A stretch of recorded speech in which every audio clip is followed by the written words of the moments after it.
थोड़ी सी संक्रांति टीका रह गई थी दूसरे श्लोक का। इदानीं स्वीयां विद्यां प्रज्ञां प्रकृतिं च पारगमन शक्तिं च अविज्ञाय अज्ञानात् कुतश्चित् निमित्तात् सहसा सन्न्यस्य मूढाः पतिष्यन्ति इति तान् उद्धर्तुम् अत्र अप्रकृतमपि प्रकृत्य कर्मयोगं तेषां कर्मण्येव प्रवृत्तिसिद्धये कर्मयोगम स्तौति। यदि भी कर्मयोग की स्तुति करने के कोई प्रकरण नहीं था, क्यों किया भगवान ने ऐसे कर्मयोग की स्तुति संन्यास की निंदा करते हुए? इसलिए करना पर कुछ लोग ऐसे ऐसे मूढ़ हैं कि अपनी ही विद्या की प्रज्ञा को और अपने स्वभाव को समझ रहे हैं कि मेरे को हो गया है ब्रह्म ज्ञान, अब हमें कुछ करने की जरूरत नहीं, इसे सीधे संन्यास ले लेते हैं। पर पारगमन शक्तिम च अविज्ञाय, उसको जाने बिना ही भ्रम हो गया, मैं जान चुका हूं। अविज्ञाय कुतश्चित निमित्तात्, किसी बाह्य सांसारिक निमित्तों को लेकर के बताया था ना, इसी पर चर्चा पर तो रुक गए थे हम। फेलियर्स ऑफ सोसाइटी, इनको क्या कहते हैं? जो सामाजिक व्यवहार में विफल हो गया वो सन्यासी बन गए, वेश पहन लिए। एक घोटाले में फंस गया तो भाग गया घर से और साधक वेश पहन लिया। एक प्रेम बिगड़ गया, लड़की किसी और से भाग गया, लड़का किसी और लड़की से चला गया, तो क्या करे? दुखी होकर के साधु बन जाते हैं। या बिजनेस ठप हो गया। एक बंदा था फौजी में, बहुत कमाया था, वहाँ जो भी आया था सब यहाँ पर उसने शेयर्स में लुटा लिया, पूरी पैसा डूब गया, फिर चोर बन गया और उस वांटेड लिस्ट में चला गया। तो साधु बने घूम रहा था, पकड़ा गया कल। तो ऐसे ऐसे लोग कुतश्चित निमित्त बाह्य जो है सांसारिक गलत निमित्तों को लेकर के सहसा संन्यास्य झटिति एकदम आ जाते और लाल पहन के घूमने शुरू कर देते। अगोरों की बाजार की कोई कमी है ही नहीं, सब चेड़ा बनाने में लगे हुए हैं। हमारे चेड़ा बन जाओ, पकड़ लेते हैं, फिर बाद में पछताते हैं। अभी एक और घटना घटी ने, जेल में है वो खूंखार आदमी, और उसको कोई जुना अखाड़े का महात्मा ने दीक्षा दे दिया, साधु बना दिया। अरे जेल में कैसे गए, कैसे दीक्षा दी, जेल में कैसे लाल पहनने लग गया, सारी घटना होने तक सब सो रहे थे, अब हंगामा कर रहे। इसलिए जो दीक्षा परंपरा वगैरह आजकल जो विकृत हो चुका है बहुत ज़्यादा, ऐसे लोग ज़्यादा घुस रहे हैं जिन्हें पता ही नहीं विद्या क्या है वास्तव में, जिन्हें अपने प्रज्ञा का ज्ञान नहीं, अपनी प्रकृति का भी होश नहीं। कुतश्चित निमित्ता सहसा संन्यास्य मूढ़ाः, जैसे मूढ़ हैं वे पतन को प्राप्त हो जाएंगे। भगवान उन पर भी कृपा करना चाह रहे हैं, कह रहे हैं कि भाई तान उद्धर तुम, उनके भी उद्धार करने के लिए भगवान जान के कह रहे हैं तुम ऐसे संन्यास मत लो, उससे अच्छा तुम कर्मयोग करो, तुम उसी के योग्य हो, संन्यास के योग्य नहीं हो। तान उद्धर तुम अत्र अप्रकृतम प्रकृत्य, अप्रकृत को भी आरंभ करके कर्मयोगम तेषाम कर्मण्य प्रवृत्ति सिद्ध है, उन लोगों का कर्म में प्रवृत्त कराने की सिद्धि के लिए भगवान ने जो कर्मयोगम स्तौति, कर्मयोग स्तुति किया। कर्मयोगो विशेषतः इति न तो संन्यासम निरोगति, इसका अर्थ ये नहीं कि संन्यास का खंडन कर दे रहे हैं। योग्य अधिकारी के लिए वो ठीक है, जिसका जो अधिकारी है वो अपना ग्रहण करे। जो संन्यास के अधिकारी हो संन्यास ग्रहण करे, इसमें गलत नहीं है। इन अनधिकारी जो संन्यास लेता है उसके लिए भगवान करे उससे अच्छा तुम कर्मयोग करो। संन्यासस्य स्वरूपत्वात् सर्वोत्तमत्वाच्च, और संन्यास का असली अर्थ में जाओ तो संन्यास का अर्थ होता है साक्षात ब्रह्म ही है, स्वरूप है, वो तो सर्वोत्तम है वो। न्यास इति ब्रह्मा ब्रह्मा ही परः इति, न्यास एव अत्यरेचयत, सबसे श्रेष्ठ है सन्यासी, उससे बढ़कर कुछ नहीं संसार में। इति संन्यासस्यैव ब्रह्मत्व सर्वश्रेष्ठतमत्व श्रवणात्, संन्यास ब्रह्म स्वरूप है और सर्वश्रेष्ठतम है वस्तु, ऐसे सुनने से स्पष्ट है। तथा कर्मयोग स्तुति परम एव एतद् वचनमिति निश्चितव्यम, इसे स्पष्ट हो जाता है कर्मयोग स्तुति मात्र के लिए यहाँ संन्यास की निंदा की गई है। भी निंदनीय वस्तु जो संन्यास हो भी अनधिकारी जो संन्यास ले रहा उसकी निंदा के द्वारा कर्मयोग की स्तुति कर रहे हैं, यह समझना चाहिए। टिप्पणकार निश्रेष करो इत्यस्मिन् पदे कर शब्द क्रिय धातु का ही बना है। क्रियों हेतु ताच्छिल्यानुलोमेषु इत्यनेन व्युत्पादित। क्रिय धातु हेतु यह अर्थ नहीं हो सकता, अनुलोम अर्थ भी नहीं है, तच्छील अर्थ में। निश्रेष करो, निश्रेष प्रदान करने के स्वभाव वाले हैं, उस अर्थ में बना हुआ है निश्रेष करो। तस्मात् अनात्म के कर्तृकत्व सिद्धम, इसलिए अनात्म कर्तृकी है कि करने के स्वभाव अनात्मा में ही है, आत्मा में नहीं है। आत्मा में तो करता है, अभोक्ता है, वह कर्तृत्व है नहीं, क्रिया है नहीं, कुछ भी नहीं है। इसीलिए अनात्म के कर्तृकी है कर्मयोग सिद्ध हुआ। कर्मज्यायो ह्य कर्मण इत्युक्तत्वात्, पूर्व में तीसरे अध्याय में भी बात कह चुके हैं, अकर्म की अपेक्षा से कर्म श्रेष्ठ है। कर्म संन्यासात् कर्म विशिष्यति उपपन्नम भवति, इसे यहाँ जो कहा गया कर्म संन्यास की अपेक्षा से कर्मयोग श्रेष्ठ है, वह उपपन्न हो गया, युक्त युक्त हो गया। कस्मादित्या, क्योंकि कर्मयोग करता व्यक्ति को भी प्रशंसा कर दे रही इतनी कि कह रहे आपसे बढ़कर कोई सन्यासी ही नहीं है। जबरदस्त है ना। जो कर्मयोग कर रहा है निष्काम भाव से, वैदिक विहित कर्म, स्मार्त कर्म, ये लौकिक भी जो कि वेद विरुद्ध नहीं है, ऐसे कर्म करने वाले की प्रशंसा कर रहे, चाहे आप गृहस्थ भी क्यों ना हो, तो भी आप तो नित्य सन्यासी हैं, ये प्रशंसा कर रहे हैं। कस्मात् कारणात् इत्या, क्यों कर्मयोग श्रेष्ठ कहा जा रहा है, वही हेतु दे रहे हैं। ततएव कर्मयोगी हम स्तौति, तार्श कर्मयोग करने वाला कर्मयोगी की स्तुति करते हुए कह रहे भगवान, ज्ञेय स नित्य सन्यासी यो न द्वेष्टि न कांक्षति निर्द्वन्द्वो हि महाबाहो सुखं बन्धात् प्रमुच्यते। ज्ञेय स नित्य सन्यासी यो न द्वेष्टि न कांक्षति निर्द्वन्द्वो हि महाबाहो सुखम बंधात् प्रमुच्यते। अनायासी बंधन से मुक्त हो जाएगा व्यक्ति यदि निष्काम भाव से कर्मयोग करते रहेगा। कैसे कर रहा है वो? यो न द्वेष्टि, जो किसी प्रकार से किसी वस्तु के साथ, किसी व्यक्ति के साथ फल के प्राप्ति अप्राप्ति किसी को लेकर के द्वेष भाव नहीं करता, न कांक्षति, न किसी कोई चीज की अपेक्षा भी नहीं करता। यो न द्वेष्टि न कांक्षति। और कैसा है? निर्द्वंद्व, सब प्रकार के द्वंद्वों से परे उठ गया है। ऐसा जो निष्काम कर्मयोगी है स नित्य सन्यासी ज्ञेय हो। और जब ब्रह्मचर्य आश्रम में रह रहा हो, चाहे गृहस्थ आश्रम में रह रहा हो, चाहे वानप्रस्थ में रह रहा हो, यदि इस प्रकार से निष्काम कर्मयोग करते रहेगा, उससे बढ़कर और कोई सन्यासी ही नहीं है। निश्चित रूपेण वह बंधन की जो बेड़ियां हैं, अज्ञान से कार्य जो है, क्या है? कामना,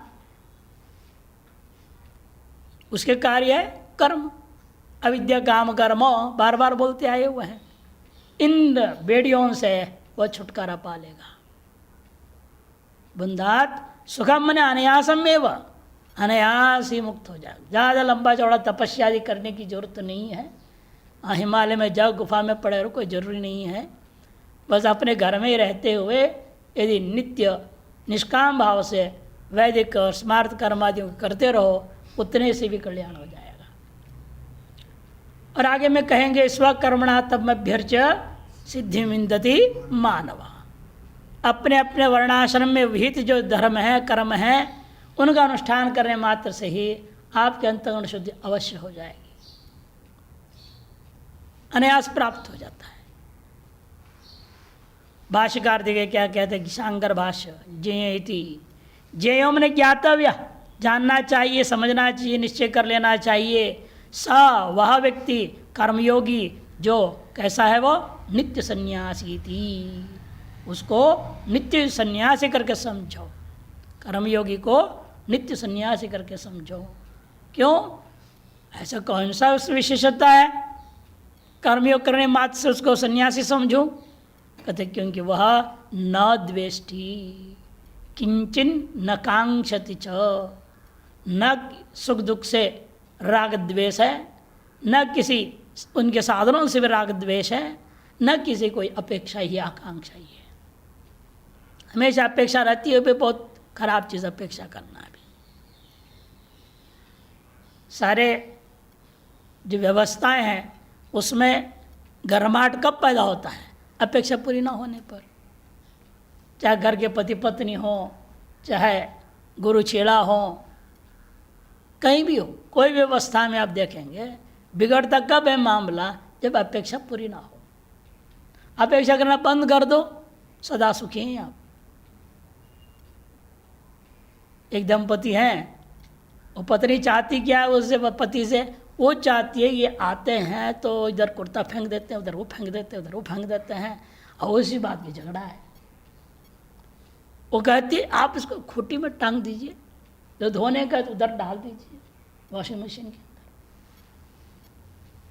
आप फैला के चले आ जाते हो, लेट जाते हो, फिर मैं सब संभालते रहो बार बार रोज रोज। ये क्या ड्रामा है?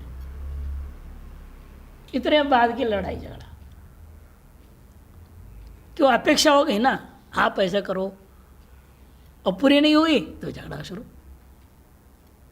यहाँ तक हो गया तो उटक पटक बर्तनों की हो गई, पुलिस स्टेशन पहुँच गए, ये मेरा मानता ही नहीं है। तो इसीलिए ये सब चीज़ें अपेक्षा है। आप अपेक्षा मत करो, वो अपना जैसे जैसे जीने तो उसके अपने कर्म है, तुम्हारे कर्म तो उसके जाल में फंसे हो। मैंने औरत को कहा तुम्हारे कर्म ऐसे थे, तुम उसके जाल में फंस गए, अब झेलो। वो भी आके शिकायत करता है, तो मैं तुम प्यारी भी तुम्हारे तो कर्म है, ऐसे थोड़ी जाल में फंसे हो आपस में, न छोड़ भी नहीं सकते, झगड़ भी रहे हैं, मैं छोड़ना भी नहीं चाहते एक दूसरे को। विचित्र संसार है। इनको देख के हम लोग को शास्त्र का पंक्ति बढ़िया घट जाता है कि अपेक्षा से कितना आदमी दुखी होता है मालूम होता है। न कांक्षति एवं विदो, यह इस प्रकार के व्यक्ति जो कर्मणि वर्तमानोपि नित्य नित्य कर्म में लगा हुआ है, फिर भी सनित्य सन्यासी ज्ञातव्यत्यर्थः, उसे नित्य सन्यासी करके जानना चाहिए, ये इसका तात्पर्य है। निर्द्वंद्व, और विशेषता क्या उसमें? वह द्वंद्व वर्जित भी होना चाहिए। यस्मात् हे महाबाहो सुखम बंधाद अनायास न प्रवृत्ति, जिसलिए वह ऐसा रहेगा इसलिए वह अनायास ही बंधनों से मुक्त हो जाएगा। यस्तु अकुशलम कर्म न द्वेष्टि तत्र अप्रीतिम न करोति। संक्रांति टीका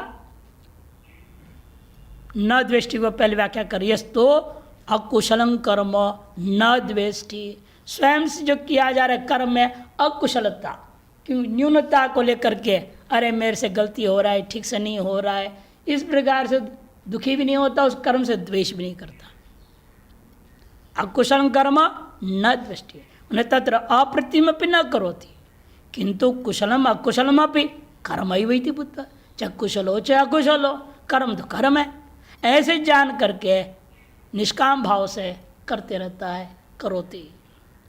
एक व्याख्या, अथवा या तीन अलग अलग व्याख्या करेंगे। यद्वा न द्वेष्टि, उन्हें द्वेषो प्रति ताम यस्मै कस्मिंश्चित् अपि प्राणी ने न करोति। द्वेष क्या है? अप्रति, जिस किसी भी प्राणी के प्रति वो नहीं करता। अब प्राणी अध्यार कर लेंगे। न कांक्षति यत् किंचिदपि कर्मजम फलम न कांक्षति, कर्मजन्य फल भी वो किसी प्रकार की आकांक्षा नहीं करता, प्रशंसा भी आकांक्षा नहीं करता है। बहुत बढ़िया किया, ये भी सुनने की इच्छा नहीं उसके अंदर। कई बार होते लोग भोजन बनाते हैं, हम लोगों को खिलाते हैं, परोसते हैं और देखते रहते क्या बोलेंगे ये। हम समझ लेते चाह रहा है कि बहुत बढ़िया बना है, सुनना चाह रहा है। बढ़िया ना भी हो तुम लोग कहा देते उसको खुशी के लिए, बहुत बढ़िया बहुत बढ़िया। फिर कहते नमक लाओ थोड़े, उसको समझ में आनी चाहिए तो क्या गड़बड़ किया है। तो इसलिए एक आकांक्षा रहता है, अपेक्षा रहता है कि और कुछ नहीं तो बहुत बढ़िया आपने किया, कहना सुनना चाहते हैं, बहुत बढ़िया सेवा किया आप। ये भी अपेक्षा आपको दुखी कर देता है। नहीं बोले कुछ तो क्या होगा, वो अपने हवन करने में मस्त है, आपको देखा भी नहीं, आपको बोलते ही नहीं आपसे हाँ बहुत बढ़िया आपने बनाया है, फिर अंदर से दुखी होगे नहीं होगे। इसलिए अपेक्षा हमेशा दुख का कारण होता है। आशा दुखस्य परम कारणम, महाभारत में भीष्म पितामह कहते हैं आशा दुखस्य परम कारण। इसलिए इन्होंने कहा न कांक्षति कर्मजं फलम न कांक्षति तीर्थ। तीसरा पक्ष यद्वा प्राप्तस्य अनर्थस्य निवृत्तिम अप्राप्तस्य अर्थस्य प्राप्तिम प्रति न कांक्षति। प्राप्त अनर्थ की निवृत्ति की आकांक्षा नहीं और अप्राप्त अर्थ की प्राप्ति की आकांक्षा नहीं करना। मान योगक्षेम की भी आकांक्षा करना छोड़ दो, भगवान पर ही छोड़ दो योगक्षेम। अप्राप्त की प्राप्ति क्या है, योग है, प्राप्त की परिरक्षा ही क्षेम है, इनको भी नहीं चाहता। ईश्वर परमात्मा पर छोड़ता, आप ही जानो संभालो। निर्द्वंद्व द्वंद्वानी, द्वंद्व क्या है, शीतोष्ण सुख दुख लाभालाभ भूख प्यास इत्यादि। शीतोष्ण सुख दुख लाभ और अलाभ क्षुत् और पिपासा इत्यादि और भी इस प्रकार के जितने भी द्वंद्व हैं, इन द्वंद्वों से समबुद्धिया समत्व बुद्धि रखता है। निर्गतो निर्द्वंद निर्गत द्वंद्व इति एतार द्वंद्वानि निर्गत इति निर्द्वंद्व। इस प्रकार से द्वंद्व जिसके हृदय से निकल चुका है, नष्ट हो चुका है, उसे निर्द्वंद्व कहते हैं। यह एवं लक्षणा, जिस प्रकार का जो कर्मयोगी है स एव नित्य सन्यासी, वही उसको नित्य सन्यास समझें। नित्यम संन्यास अस्यैव इति पंडितैर्ज्ञेयो ज्ञातव्य। ऐसे ही व्यक्ति के द्वारा वास्तव में सर्व संन्यास किया हुआ है, ऐसे पंडितों के द्वारा निश्चय कर लेना चाहिए। ही मन यस्मात् रागादि दोष रहित परिपक्व चित्त। रागादि दोष रहित जो चित्त है वही परिपक्व चित्त है, अत्यंत विशुद्ध चित्त है। समबुद्ध्यादि गुणयुक्त, समत्व बुद्धियादि गुणों से युक्त भी है। तस्माद अयम गृही, देखो ये गृहस्थ भी क्यों ना हो, कर्मनिष्ठोपि, कर्मनिष्ठ होने पर भी सुखम परिग्रह त्याग शीतवातादि उपद्रव भिक्षाटनादि दुख राहित्यम। निश्चित रूपेण वह परिग्रह का त्याग कर देगा। कोई भी चीज़ है ही नहीं है, उसे कोई लेना देना ही नहीं है। परिग्रह का त्यागना एक बहुत कठिन काम है कि हमेशा सूची बनते रहता है, ये लाना है वो लाना है, ये बाकी है वो बाकी, ये करना बाकी वो करना बाकी। काम की भी सूची बनती है, सामान की भी सूची बनता है, आज जीरा नहीं है, सरसों नहीं है, ये लाना है। सारा जीवन यही में लगा रहता है, बचपन से आदत डाल दिया गया है। सूची बना के रखो, लिखो, हाँ टिक मारो, ये काम हो गया, ये काम हो गया, ये सिखाया जाता है। इसलिए ये कुछ नहीं, वो परिग्रह कोटि के अंदर आ गया, वो उसको त्यागना पड़ेगा। जिसकी यदृच्छा लाभ है ना संतुष्ट, पूर्व में कहा गया है। परिग्रह त्याग, शीतवातादि उपद्रवों से समबुद्धि, भिक्षाटन आदियों से भी दुख राहित्यम। यथा भवति तथा अनायास न बंधात संसारात् प्रमुच्यते। जिस प्रकार ऐसा हो जाए तो अनायास ही वह बंधन से, मैंने संसार से मुक्त हो जाएगा। यथोक्त कर्मानुष्ठान चित्त शुद्धि ज्ञान च प्राप्य।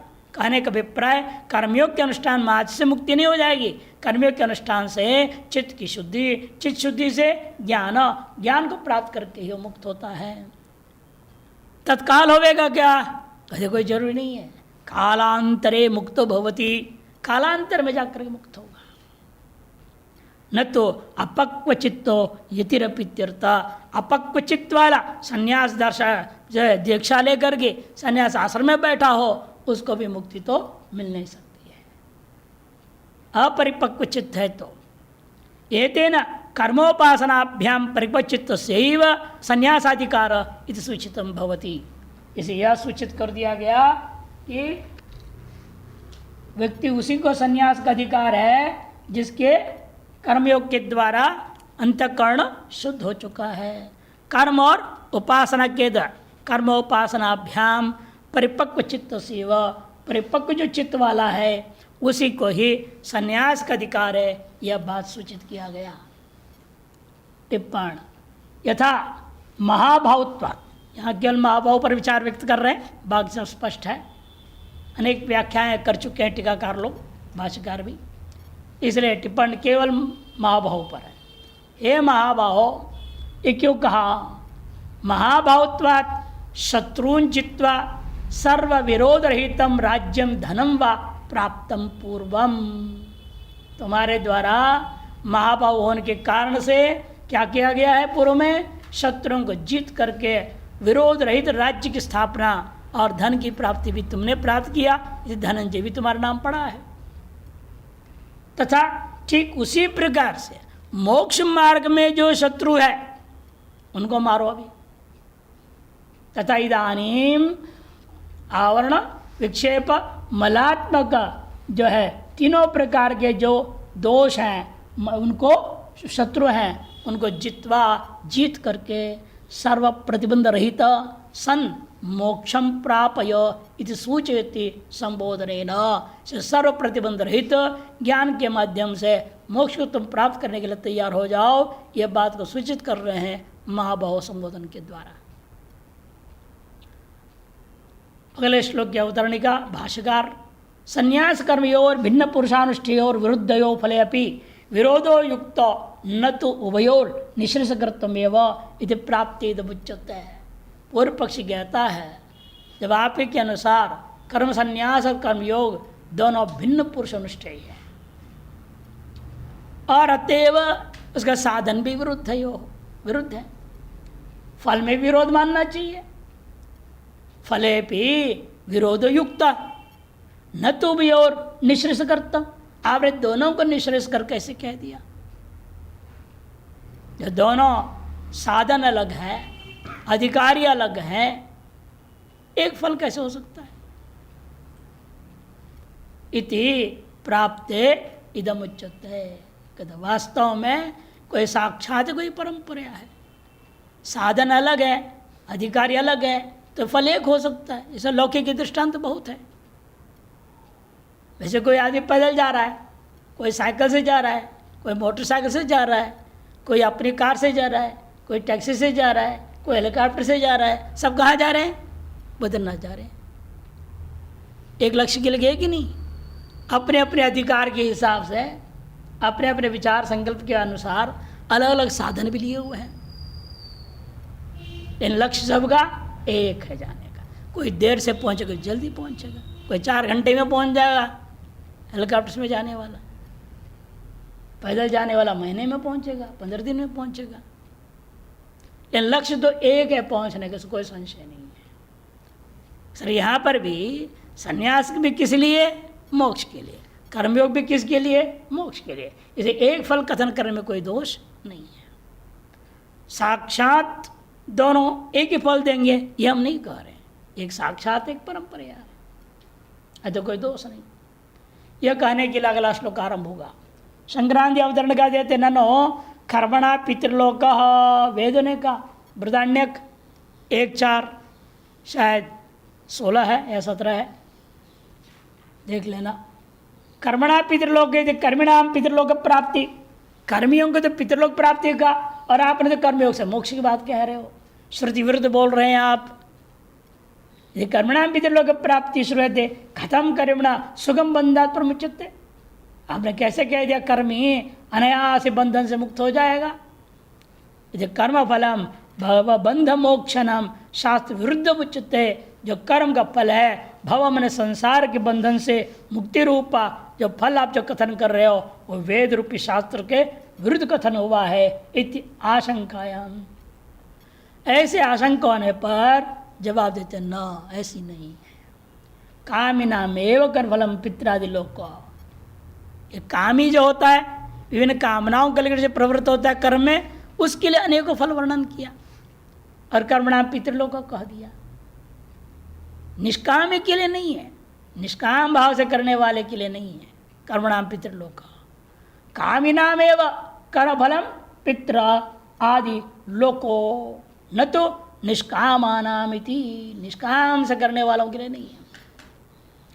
विरुद्ध फलवादी मत न्यक्कार पूर्वकम संन्यास कर्म, इसलिए जो लोग विरुद्ध फल कथन करने वाले लोग हैं उनका मत को खंडन करते हुए भगवान ने यहाँ पर जान के कहा है संन्यास और कर्मयोग का फल एक है।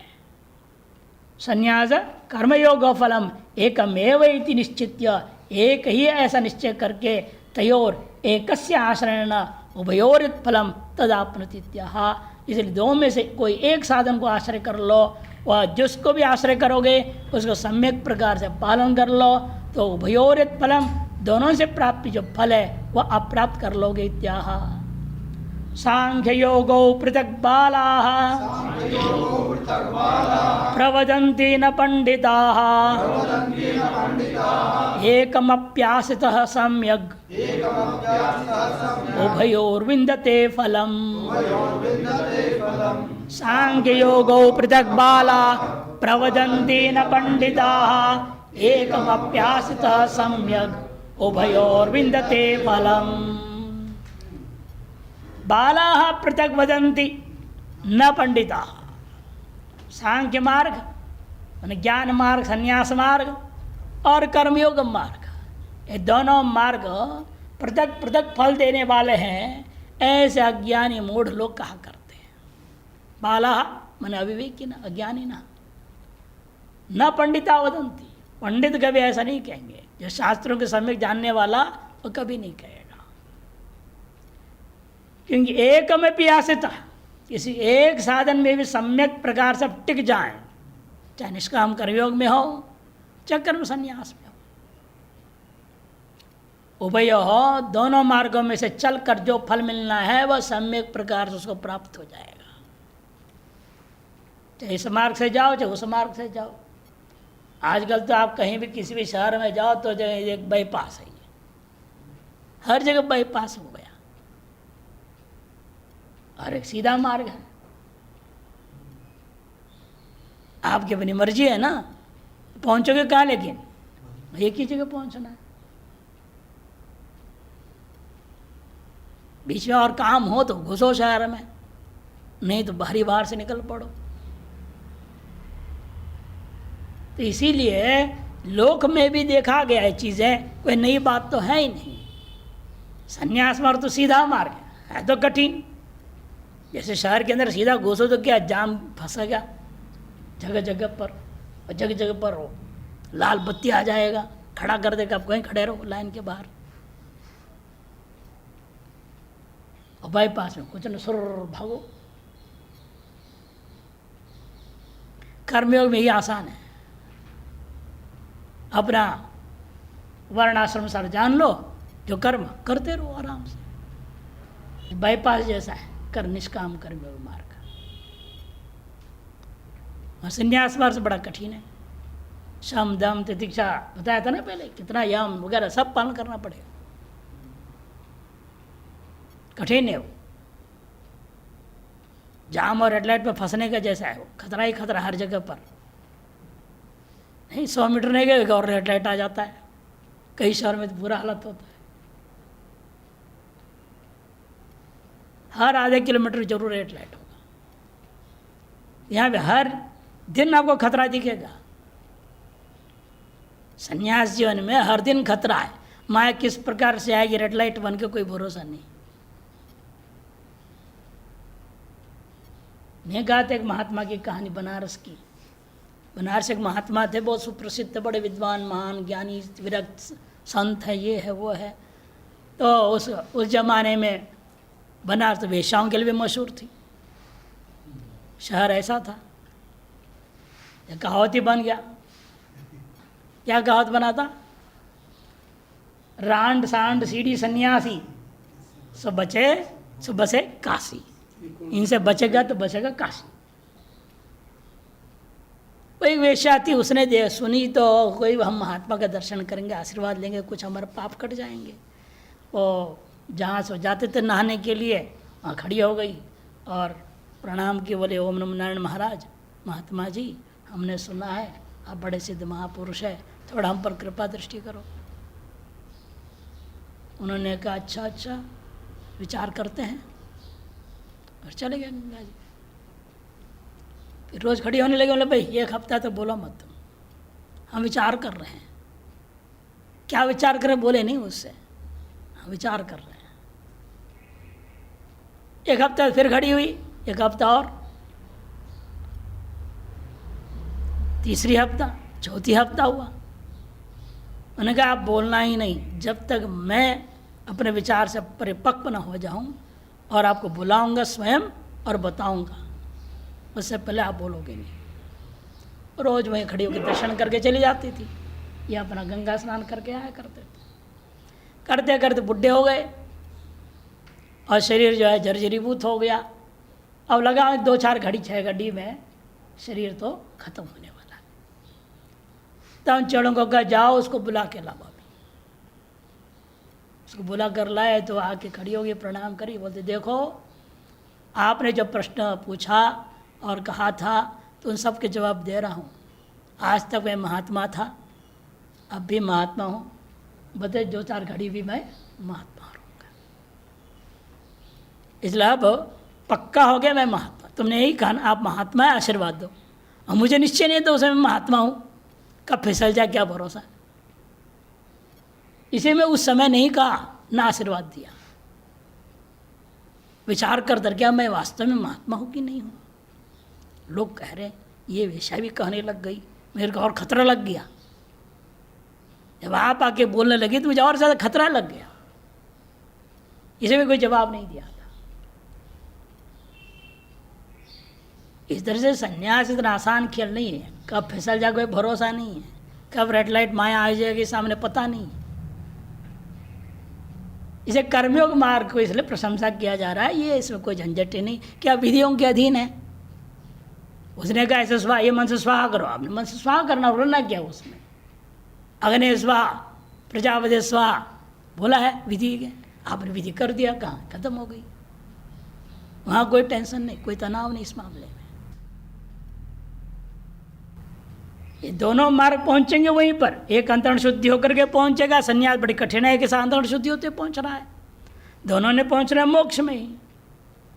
इसे एकमपि, एक मार्ग में भी आप सम्यक प्रकार से आस्थित हो जाए तो फलम उभयो यत् फलम तद विंजत है। दोनों का जो वास्तविक फल है वो आपको प्राप्त हो जाएगा। शांकर भाष्य सांख्य योगाविधि सांख्य योगो पृथक विरुद्ध भिन्न फलो। पृथक है माने विरुद्ध भी है और भिन्न फल वाले भी है। इति कौन कहते हैं इसे? बाला प्रवदन्ति न पंडिता। पंडितास्तु ज्ञानी न। पंडित कौन है? जो ज्ञानी है, उनको पंडित कहा गया यहाँ पर। एकम फलम अविरुद्धम इच्छन्ति, वे यही चाहते हैं, वे समझते हैं, कहते भी हैं कि उन दोनों का फल एक है और फल भी कोई विरुद्ध नहीं है। खत्म। एकम में भी सांख्य योग योग सम्यक ग्रासित। खत्म। जवाब दिया उत्तरार्थ से।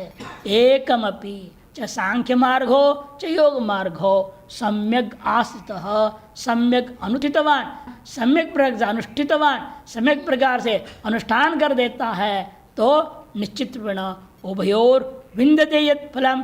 दोनों मार्ग से चलकर जो फल पाना होता है उभय हो तदेव ही निःश्रेषम फलम, वही जो निःश्रेष फल है वो सब प्राप्त होता है। अतो न फले विरोधोस्ति, फल में किसी प्रकार कोई विरोध नहीं है। ननु संन्यास कर्म योग शब्देन प्रस्तुत्य सांख्य योग योग फलेकत्वम कथम या अप्रकृतम प्रवृत्ति। कहते अब तक तो आप संन्यास कर्मयोग बोल रहे थे, अब यहाँ बदल कर सांख्य और योग शब्द प्रयोग कर दिया। संन्यास कर्मयोग शब्द के द्वारा आपने प्रकरण को आरंभ किए और अचानक एकदम सांख्य शब्द उठा के डाल दिए। सांख्य योग हो फले कथम कथम या प्रकृतम, अप्रकृत कथन आप करो लग रहा है। नहीं सदोषो सिद्ध नहीं। यद्यपि अर्जुन संन्यासं कर्मयोगंच केवलम विप्रेत्य प्रश्न कृतो, यद्यपि अर्जुन के द्वारा संन्यास और कर्मयोग को लेकर केवल को आश्रय करते हुए प्रश्न को पूछा गया है। भगवान तो तद अपरित्यागे नहीं हुआ, भगवान इस प्रश्न के आशय को त्यागे बिना ही स्वाभिप्रेतंच विशेषम संयोज्य, स्वाभिप्राय विशेष को साथ जोड़ दिया। जैसे हमेशा कोई वैष्णव व्यक्ति कुछ प्रश्न पूछता है तो जितना प्रश्न पूछा उतना ही जवाब दे, कोई जरूरी नहीं है, कुछ अधिक भी बताया जा सकता है ताकि उसके पीछे और भी संशयों की जो संभावना है उसी के साथ उड़ा दो, खत्म कर दो। व्यक्ति नहीं तो क्या होता है, एक संशय आपने दूर किया और उसको सुन के फिर दूसरा संशय लाएगा, तीसरा लाएगा। एक संशय के जवाब में ही ऐसे जवाब दे दो ताकि और सारे संशय उसके खत्म हो जाए। इसी यही भगवान ने ये युक्ति इस्तेमाल किया। भले वो एक प्रश्न साधारण पूछ रहा है, ऐसा और विशेष बात जोड़ करके भगवान जवाब में दे रहे हैं। स्वाभिप्रेज्य विशेष है उसको संयोज्य शब्दांतर वाच्यत्या प्रतिवचन जाओ। शब्दांतर वाच्य वही है जो तुम कह रहे हो, जो तुम संन्यास कह रहे हो वास्तव में वही ज्ञान मार्ग है, सांख्य मार्ग है। जिसको तुम कर्मयोग कह रहे हो उसको हम पूर्व में भी योग शब्द से कह चुका हूं, सांख्य योगाविधि। तो वेव संन्यास कर्म योगो ज्ञान उपाय सबुद्धित्वादि संयुक्त हो। इसे वही संन्यास और कर्मयोग वास्तविक ज्ञान और उसका उपाय भूता कर्म, इन दोनों में समत्व बुद्धि आदि से संयुक्त है। सांख्य योग शब्द वाच्यो, इसलिए संन्यास और योग कर्मयोग कहो या सांख्य और योग कहो दोनों पर्यायवाची है। यदि भगवतो मतम अतो ना प्रकृत प्रक्रिया, इसे कोई अप्रकृत प्रक्रिया आरंभ नहीं हुआ है। संक्रांति टीका थोड़ा विस्तार से जाएंगे।